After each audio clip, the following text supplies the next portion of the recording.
God our Father, and from Jesus Christ our Lord, be with you all. Also with you.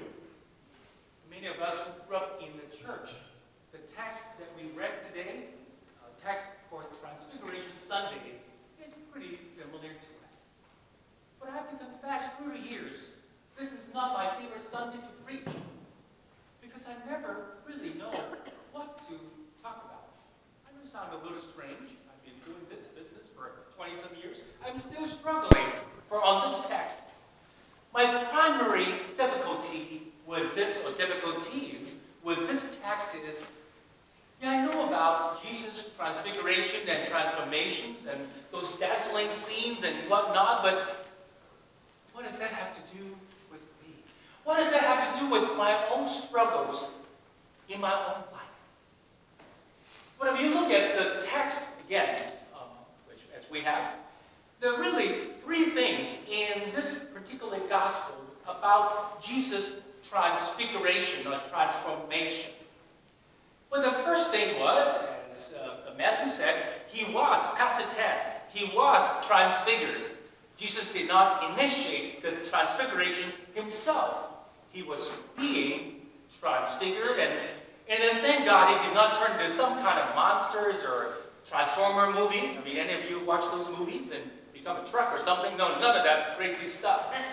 Only that his face shone, and then his clothing, his garment, had become dazzling white. So that's part one. And then there's part two, and all of a sudden, not only that was Jesus, a couple other people showed up in a conversation. In conversations, there was Moses and there was Elijah. You know, back in those days, there's no portraits, there's no iPhone. I don't know why they know who they were. But that's not a different sermon. So that's second thing. Before we get to the third thing, one thing that some of us might be familiar is Peter gets, as always the impulsive person, and seeing all that stuff and before knowing what's going on, and begin to respond to the situation and say, oh wow, this is great, I'm going to build 3 booths, and one for Jesus, one for Moses, one for Elijah. But if you look at the text, kind of a funny thing is, nobody was listening to Peter. Really, nobody was listening to Peter as he was talking. Peter, that is, and something else changed. There was a very bright cloud overshadowed everything. And then from the cloud there came the voice. We know those words, as Marianne said, right? This is my son, or literally in Greek is, this is the son of mine, the beloved, with whom I'm well pleased. Listen to him. It's kind of esoteric, isn't it? None of us, I have not seen anyone, face shown and clothed garments turned white. Well, this is not that good looking white.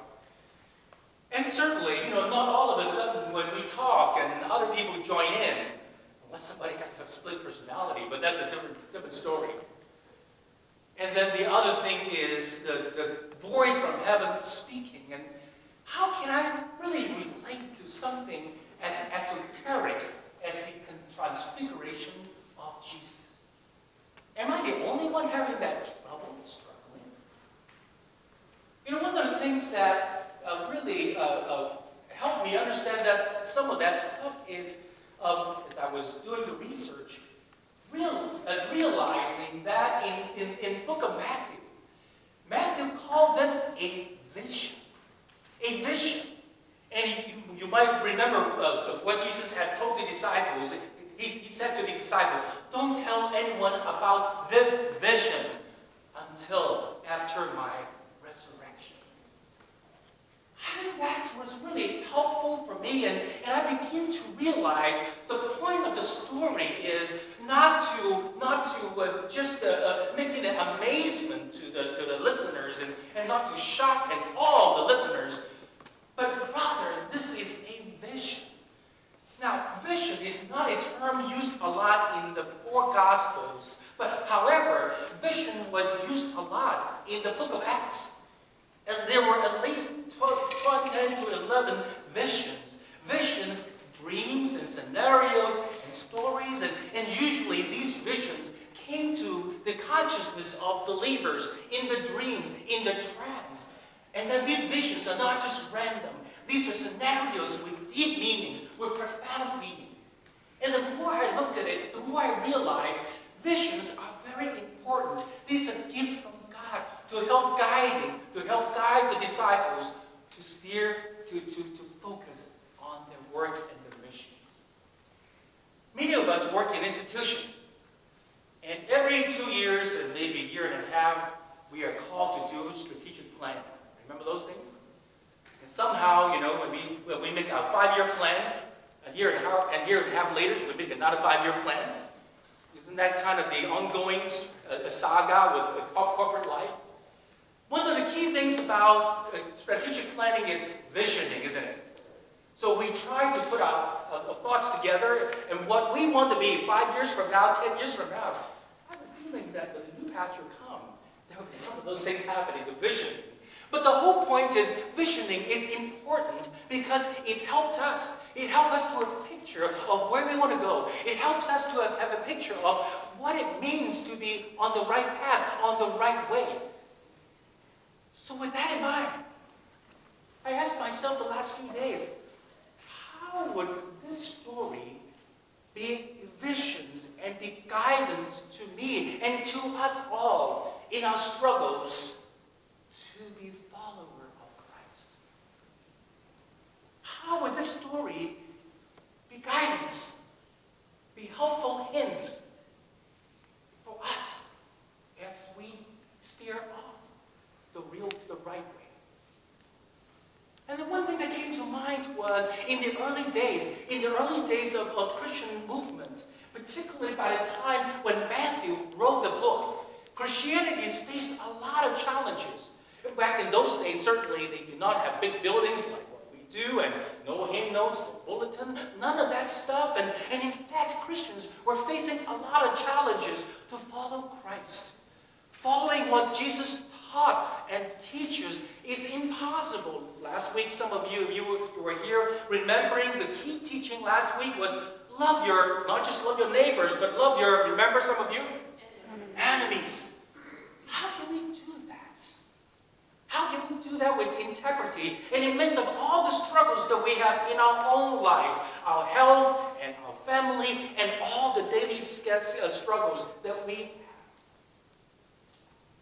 So with that in mind, I begin to look at this vision, this story in different light. And I just want to offer three things that I have seen. Number one thing that I saw was, this is a story that tells us that we all can be transfigured. Transfiguration does not only belong to Jesus, but it belongs to us as well. By the way, the word transfiguration in Greek is a word that we all know. You do know that word. Well, remember the little butterfly? When the butterfly was not the butterfly, what was it? It's a caterpillar. And then finally, when we became a butterfly, we call that it has gone through the what process? Metamorphosis. That's the Greek word used in Jesus' case for transfiguration. So it's not such a crazy word, isn't it? It's a word that we know. You know Greek already. Hallelujah. I still struggle. So this is a transfiguration. It's about transformation. In fact, there's two parts to the word meta. It means after, and morph means morphing into. We know that word. And, formations. So transforming and changing to something different. Now, if transformation is just about something that Jesus does, and what does that to do with us? Not a whole lot. However, one thing that is important in our mind, that we need to remember is, what happens to Jesus also happens to us too. I was really struggling with this concept the last few days, and one thing that I realized was, most of the time when I think about Jesus, I think about Jesus as someone who gives me the goodies. Right? We all pray to Jesus. I do. And what do I pray for? For strength, for health, and hopefully, in spite of all my craziness, I have a sermon to preach, and so on and so forth, and all those things. And it's all about goodies, about something I want from Jesus. But then what Marianne really reminded us today was in our baptism. In our baptism, if you read some of the passages on baptism, something really significantly happened during our baptism. It's not just a free ticket to heaven. I mean, I know I'm sort of exaggerating a little bit. A lot of times we think about baptism is that magic thing that kind of saves us, and all of a sudden we don't have to worry about eternal life.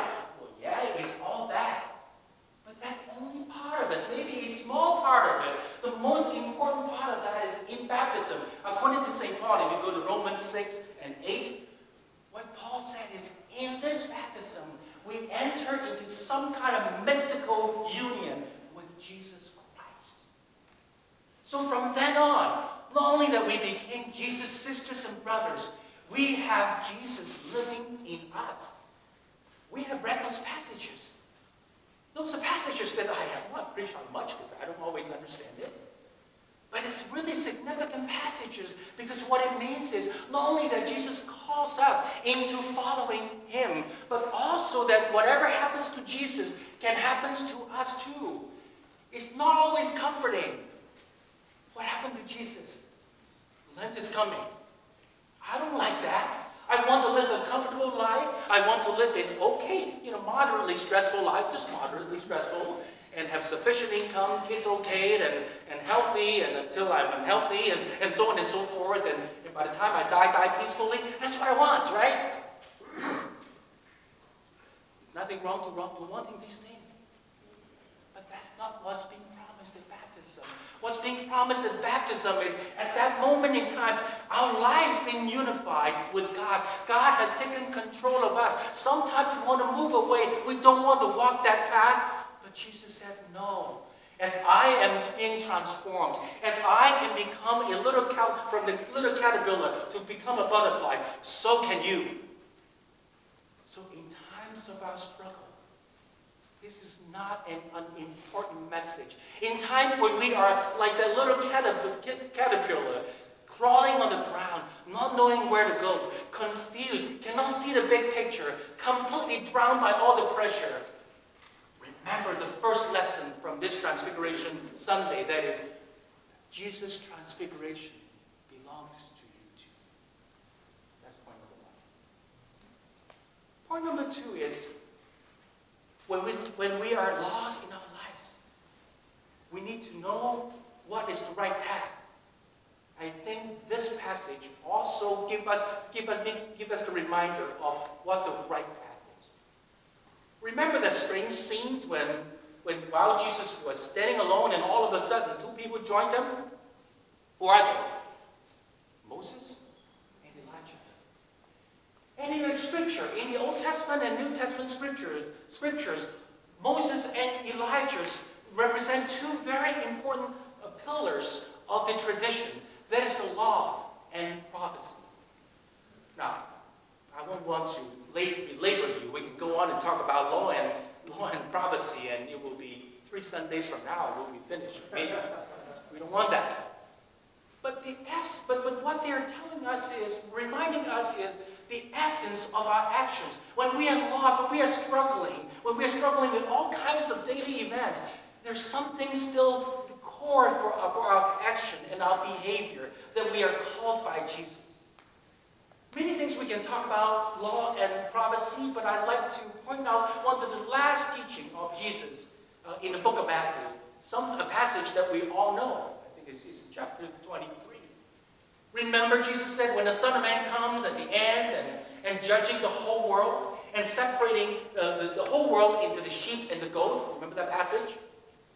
For one group, and Jesus said, well, when I'm hungry, when I'm imprisoned, when I'm wandering, when I'm refugees, and I'm lost my way, you come to me. Because of that, you will be with me on eternal life. And those people said, well, we haven't done that. But Jesus said, if you have done it to the least of these, you've done it to me. other group, the opposite was being said. So I think in many ways, that story sums up the significance of the appearance of Moses and Elijah. We can go into a lot of theories and whatnot, but the essence of that is when we are lost and when we don't know if we are on the right track, ask ourselves, have we followed Jesus' example to do work for the least of these? That's point number 2. And there's point number 3. And this big voice from heaven beyond the cloud that says, what? This is my Son, my beloved, with whom I'm well pleased. Now, Marianne was right on when she said that this is really important because when we are struggling in our own lives, we really don't know if we have anybody's back. So what Jesus, this vision told us is, because of the baptism, because we too are sons and daughters of God, our actions are backed up by God. We are the children of God. That's one important thing. But there's a very important aspect about that saying too. It's not a trick question, but let me ask this. When the time Matthew wrote the gospel, who in the secular world could be called the Son of God? Anybody knows?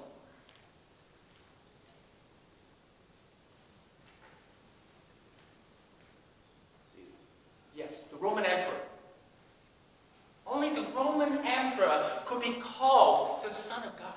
And anyone who called themselves Son of God will be subject to that. So this is a powerful statement. These are our forebearers of our faith. When they preach the good news and claiming that Jesus is the Son of God, and we too are the children of God. They are making a very bold claim.